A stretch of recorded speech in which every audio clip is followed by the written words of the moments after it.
So my original plan was that in this video I was just going to talk about how to kick out of a counterplan and the different ways that that privilege is sometimes explained. But the educator in me took over and I realized I probably needed to back way up and to talk in more detail about some of the guts of counterplanning. So what follows is not an attempt to teach you everything you need to know about counterplans. It's probably a good idea if you've had someone explain them to you previously, but as I was saying with the set of videos last week, I had some really concrete illustrations that some people have found helpful, and so I'm going to start with the fundamentals of what you're doing when you run a counterplan, and then in the next video I'm going to talk about what a permutation is and what it does, and then in the third video I'm going to tell you a little bit of a history lesson because you need that in order to understand what we're going to talk about in the fourth video, which is under what circumstances can the negative discard a counterplan from the debate in the same way that you might kick out a disadvantage. Okay, so we're going to do a hypothetical and we're going to run it three different ways. The hypothetical is that you read in the paper that the city council has found $50,000 in its budget that it didn't know that it was going to have, so they're having a meeting to figure out what to do with it. And so you go running down to the city council meeting because you've got a great idea. Because in your part of town, the roads are really, truly an embarrassment. They're terrible with potholes. You have to slow way down driving through town. You've spilled coffee all over yourself. And you've done a little bit of research and you found out that for $50,000, there's a contractor that would come in and do a really good job on the potholes in the area, and you'd have these new smooth roads that wouldn't need maintenance for a long time. It would be an investment. So you go to the city council meeting and resolved that we should spend the $50,000 on upgrading infrastructure in town, and your affirmative is that you should spend the $50,000 to get the contractor to take care of all the potholes in that part of town. And the harm is that it's an embarrassment. There are that many potholes. There are people who come and consider living in the town and decide not to. The potholes damage people's cars. That damages property. Spilling coffee on yourself is a health harm. You can scald yourself. The inherency is that we have this sort of cycle of dysfunction as far as taking care of the potholes in our city. A lot of cities do because it's something you got to keep on top of, and when budgets get tight, it's sometimes the first thing shoved off down the road so you can take care of more immediate needs. The plan, obviously, spend the $50,000, hire the contractor, and the solvency is how effective the job would be and how it would need maintenance for a very, very long time because they use state-of-the-art methods and new materials and so forth. So it sounds great, and there's a discussion. The other people who came to the city council meeting, the city councilors raising various concerns, they have various disadvantages. Well, the fact that people have to slow down, that may mean that they drive more safely. What if the roads are smoother and people speed up? We could have more kids getting run over. But you fend all those off, and by the end of this discussion, the advantages outweigh the disadvantages, and the city council votes and they adopt your proposal. That $50,000 is going to go to repair potholes in that part of the city. And that's the way most debates go. Here's my proposal. Here are the advantages to it. Let's hear the disadvantages. Let's hear the attacks on my advantage. It won't really solve the problem. The problem's not that big a deal in the first place. And then in the end game, near the end of the debate, do the disadvantages, or whatever of the disadvantage survives after you've had a chance to answer it, do they outweigh the advantage? Or however much of the advantage survives after the negatives had a chance to answer it. And it's just do the minuses outweigh the pluses, and you render a decision. Okay, hypothetical part two. You read in the paper that there's that $50,000. You have a great idea to spend it on potholes. Unfortunately, you're a little bit delayed and you get to the meeting late. And someone is already addressing the council, and she's found out that with $50,000, you could retrofit the city's ambulances and you could also upgrade the dispatch service. And she's saying that you could save 50 to 100 lives every year with these improvements. And she is such an inspiring speaker, and it's so overpowering that they vote right on the spot, and they vote to adopt her proposal. Well, the meeting isn't over, so you get up and you offer your proposal because you still have big concerns about the pothole problem. But she gets to speak after you've outlined your proposal, and she runs a disadvantage.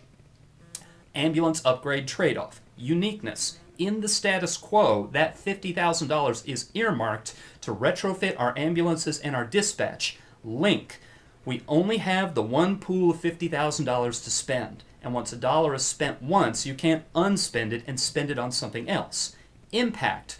we miss the opportunity to save 100 lives a year. And however important filling potholes might be aesthetically and as far as damaged cars and so forth, 100 lives a year, especially every year into the open-ended future, so by 10 years you've saved 1,000 lives, that easily outweighs the advantages of filling potholes. We can live with potholes. Human life is a little bit more precious than that. Okay, hypothetical number 3. You get to the meeting first, but then she shows up while you're still presenting your proposal. She tries to run the same disadvantage, ambulance upgrade trade-off, and you rightly point out your disadvantage is non-unique, because in the status quo, we're not spending the $50,000 on the ambulance service. And she says, maybe not, but we should. That is a counterplan. The reason that I use the idea of spending money and where's this money that we've suddenly stumbled into, where's it going to go, is the idea that is at the heart of a counterplan shows up in economics, and it's the idea of opportunity cost. That when you're deciding how to spend a dollar, you don't only consider for each expenditure what are the advantages of spending it this way, what are the disadvantages of spending it this way, but you also consider what else could we be spending it on. And when we spend it, what other opportunities do we forego? So when the negative runs a counterplan, what they're saying is, this proposal that we have is not part of the status quo. It doesn't exist now, and the affirmative derails it. But what it is a good idea that the affirmative would close off. That the affirmative would either make impossible in the case of a mutually exclusive counterplan, or that the affirmative would sabotage to where you wouldn't enjoy the benefit in the case of a net beneficial counterplan. So really, the big question that a counterplan, you always have to answer with a counterplan is, why is this counterplan, if this counterplan is a good idea, why is this a reason that the plan is a bad idea? And that's the question of competition. Competition really is the link argument in the net benefit. How is it that the plan keeps us from enjoying the benefits of the counterplan? So, a second hypothetical. Let's say that you had a great idea with what you want to do with this afternoon. You have some free time, and so here in Eugene, in the city parks, we have a lot of off-the-leash parks, big fenced-in areas where people take their dogs. Let's say you're going to take your dog out and you're going to throw the ball to your dog for about a half hour. The dog will be really happy, you'll be really happy, fresh air, exercise, beautiful day. And your friend comes running up and says, no, that's a terrible idea. Here's what you ought to do instead. For the next 30 minutes, you should breathe. Because not breathing for 30 whole minutes, you'll suffocate. You'll turn blue, you'll go all cold, you'll die, all your brain cells will die off. It's really, really horrible. You should take these 30 minutes and you should breathe. And you might say, and this is the question, by the way, when you're affirmative and someone runs a counterplan on you for the rest of your debate career, let this be the first question that comes. Why can't I do both those things? You know, I do want to go and throw the ball to my dog. I was planning on breathing at the same time. So your proposal is a good idea. Your proposal sounds nice. But I was already planning on doing your proposal at the same time as I went and threw the ball for my dog. Now, a second hypothetical, let's say that you've decided to take that free time you had this afternoon, and another good friend of yours who's a little loose in the head says, I've got a great idea. Let's go sit at the bottom of a full swimming pool with no scuba gear or anything, because water, looking at water, really looking at water, I mean looking at light shining through water. And scuba gear's all heavy and it's metallic and it'll just spoil it. So let's just sit at the bottom of a swimming pool for 30 minutes. And your first friend comes running up and says, no, I have a counter proposal. For those 30 minutes, why don't you breathe instead? Now in this case, your first friend's counter proposal does compete. Because if you're going to sit at the bottom of a swimming pool, a full swimming pool with no scuba gear, then that is mutually exclusive with breathing for those 30 minutes. But of course I threw you in a little bit of a twist. Your friend doesn't have to run breathing as a counterplan because your friend can run it as a disadvantage. Because it's unique. Because you are currently breathing. So it would be uniqueness, you're currently breathing. Link, sitting at the bottom of a swimming pool for 30 minutes would necessitate that you stop breathing. Impact, not breathing for 30 minutes will kill you because you will suffocate. Simple as that. So let me give you one more example of thinking of a counterplan as an opportunity cost, and this is going to lay the foundation for us to talk about some slightly more advanced questions about competition, and that's going to set us up to talk about permutations. So let's imagine that you go out to the mailbox this afternoon and you find in there an envelope from, I am going to use Point Loma Nazarene University. Point Loma, good school. I've known a lot of people who went there, got a great education. Debate for Skip Rutledge, he's a good man. And I'm not going to use my own school because then it gets kind of weird, and in parts it sounds like I'm recruiting you, and other parts it sounds like I'm trashing the school. So if I trash Point Loma just a little bit, I think Skip will forgive me. But at any rate, there is in your mailbox an offer for a full ride scholarship, 4 years, all expenses paid, books, housing, everything for the next 4 academic years. And for a 5th one, they say they'll work with you if you need a 5th year. And so you go and you think about it, and you sort of hold a little debate in your head. Resolved, I should go to a college in the United States. The plan, accept this offer from Point Loma. What's the harm? The harm is I don't currently have a college degree, so therefore I'm going to be at a disadvantage fulfilling my ambitions later on in life to go into a profession, to have a career, and so forth. Inherency, unless I go out and make the effort and enroll and find a desirable college to be a part of. You might even say that part of your harm is going to the wrong college can be a nightmarish experience. So picking the right college is what's important. The plan, accept the offer from Point Loma, the solvency arguments, you're going to get a really good education there, and it's going to equip you for whatever you want to do professionally.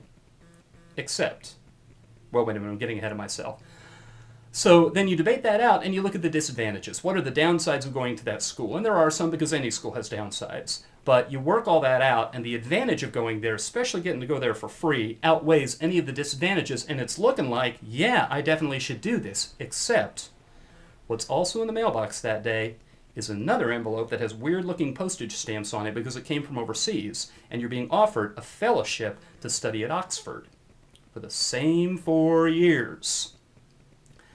Now, the problem is, if you're going to Oxford, it makes it very hard to go to Point Loma. There's this continent and this ocean separating them. So even though Point Loma is a really good school and you're going to get a really good education there, and the advantages of going outweigh the advantages of not going, it is the case that if you accept the offer from Point Loma, then you close off the option of accepting the offer from Oxford. Now, it's not a disadvantage because there's no uniqueness to it. You haven't accepted the offer from Oxford yet. That's not part of the status quo. But the offer from Oxford is proof that accepting the offer from Point Loma is a bad idea because of the opportunity that you would lose. And I'm taking it for granted that you accept that an opportunity to study at Oxford would probably be a little better than going to Point Loma. And Skip may take offense at that. I doubt he will. He's a mellow guy. But that is the idea at the heart of why a counterplan is a winnable negative argument. It's all about competition. Now, I will say, you'll find judges who are, in their aesthetics, in what makes them feel comfortable in a debate, they are very traditional, they are very skeptical of anything that feels radical to them. And when you have judges like that, it's a good idea to make sure that your counterplans aren't topical. It's a good idea to make sure to at least have an argument why your counterplan's mutually exclusive with the affirmative plan.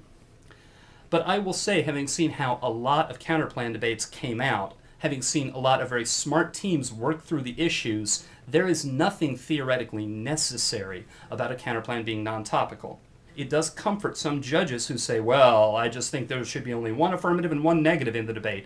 But a counterplan that proves that the plan is a bad idea is a winnable, coherent argument whether that counterplan is topical or not. The affirmative in choosing the plan, they chose what ground they wanted to defend.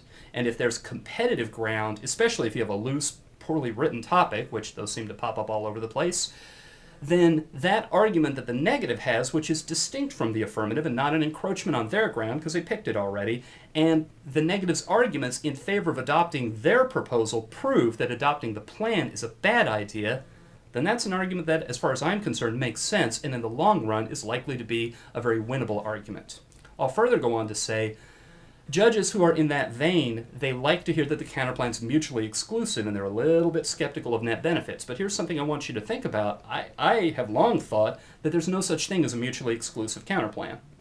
The only thing there is a special case of net benefits where adopting the two is so incoherent, makes so little sense that it would throw everything into chaos. For some reason, the example that this was used to teach this to me 20 some odd years ago is the affirmative plan might be to subsidize tobacco farmers, and the negative's counterplan might be to ban tobacco subsidies. Now, those are mutually exclusive, right? Plan, ban the plan? No, they're not. You could vote them both in on the same day. It would confuse everybody. It would throw some serious sand into the gears of government machinery, but you could do it. Mutual exclusivity is a fiction. You can do just about anything simultaneously. It could be wildly irrational. It could leave people paralyzed and wondering what they're supposed to do next, but those are all undesirability claims.